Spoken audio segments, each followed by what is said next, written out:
ose indikum.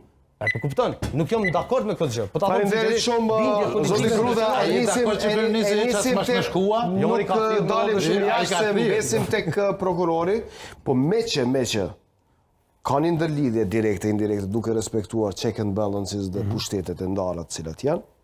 Procesi për kryeprokurorin të shtetit që është i bllokuar tash e 4 vjet. Ndërkohë që është hapur konkursi për kryeprokurorin e ri. Çështja e kryeprokurorit ka qenë temë edhe politike gjatë kësaj periudhe kohore. Ka patur akuza e kundër akuza, kush duhet jetë. Unë dua ta jap nga 1 minutë për secilin për ta shpjeguar se çfarë kryeprokurori i nevojitet Kosovës. Do ta nis me ty zoti Gruda. Urdhro. Çfarë kryeprokurori i nevojitet Kosovës apo çfarë po don pushtetit që ka hap konkursin? Nga këndvështrimi juaj.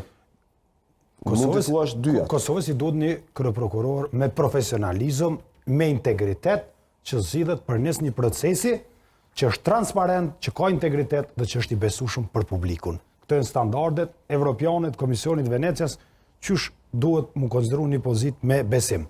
Çka po dën pushteti, e ka thonë Albin Kurti në kuvend. Ka thonë nuk mund zgjedhet një kryeprokuror që nuk më pëlqen mu, Glau Konjusës dhe atëherë presidentes Osmani.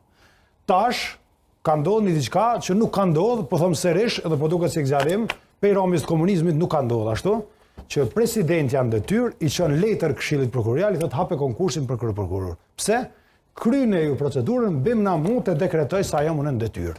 E ki letrën publike, është botuar media, unë kisha mujtë marrë një kopje, po mendoj që një gjithë, që ky konkurs për kryeprokuror po bëhet me urdhër të presidentes në detyrë, që si kryeprokurori duhen, sepse duhen me zgjedh një kryeprokuror i cili vjen në zyre kur t'i thot Albin Kurti. Faleminderit shumë Hazan Papaj. Çfarë kryeprokurori